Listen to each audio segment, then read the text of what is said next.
Team, good evening. It's Wednesday evening in Chilmark, and my first video since handing over the reins to Toby, who's now got his feet well and truly under his desk, which is great news. And it gives me the opportunity now to focus very much back down on operations. As you can see from the screen behind me, we're entering into an incredibly busy period over this winter few months. The NHS is under enormous pressure, not only because of COVID and the other pressures that are on them, because of the booster campaign that Boris announced yesterday on the news. And I was in talks with the hierarchy of the NHS last Friday, who are starting to reach out for our support. Already, I know there are a number of you out there doing some incredible work. We've got Paul Blackburn and his team supporting the South East Coast Ambulance Service, doing welfare support for them. We've had teams supporting Leek and Tunstall at one of the mass vaccination centres earlier in the month. And Sheila Tobin has stepped into the breach to be a volunteer coordinator to help run a mass vaccination site at Newmarket this weekend. And as I speak, I'm aware that Luke is spinning up teams to support Walsall NHS Trust with getting people in to support those ICU wards over the December period. But my crystal ball is telling me that we are going to definitely need to provide a lot more support throughout this winter period. So please, please, please keep a lookout for those EOIs and support as much as you can when you see them. We've seen during the pandemic already the impact that you as volunteers and responders can do. So please step forward if you see those EOIs coming out, and I'm sure they will. Next thing I want to talk about is a rapid response team pilot. I spoke to you a couple of months ago about wanting to very much secure our position in UK resilience. And we've been looking at what is that bespoke offering that we can give to the country.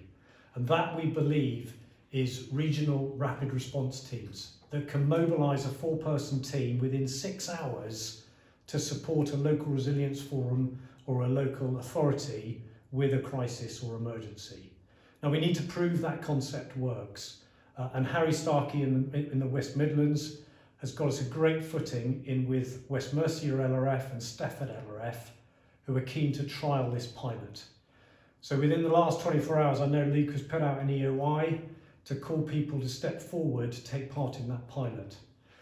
So if you are a volunteer or a domestic responder and you are available to give greater commitment within that West Mercia Midlands area, please get your name forward for what could be a really exciting pilot, which we're hoping to get off the ground from as early as February next year.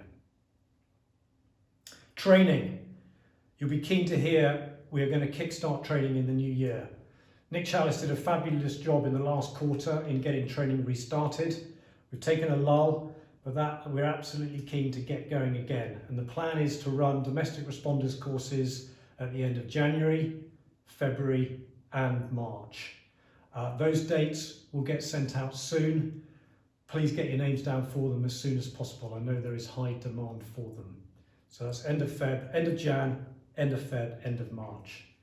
Concurrently to that, we've now secured funding here in the headquarters to recruit a training manager to help the ops team deliver that training. So again, that job spec and job description will go out next week. Please, if you have a training background and you're interested in that, get your names forward for that critical role. Last one from me, Commonwealth Games. You'll be aware that the Commonwealth Games is taking place in Birmingham next week, a really key event for, not next week, in next July and August, and a major event for the country, really, as hopefully we are coming out of this COVID gloom.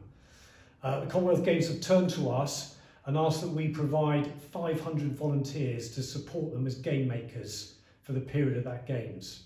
And we're in the final stages of getting that contract over the line.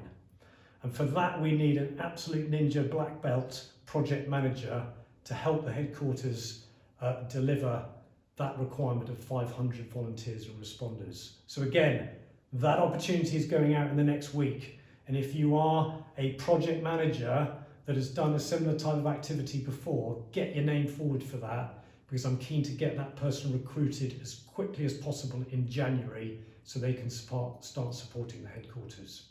So in summary, a huge amount going on, NHS under enormous pressure, we need to support them, rapid response team pilot, training courses restarting in the new year, and Commonwealth Games and the need for a project manager there. Watch out for those EOIs and those new opportunities that are coming.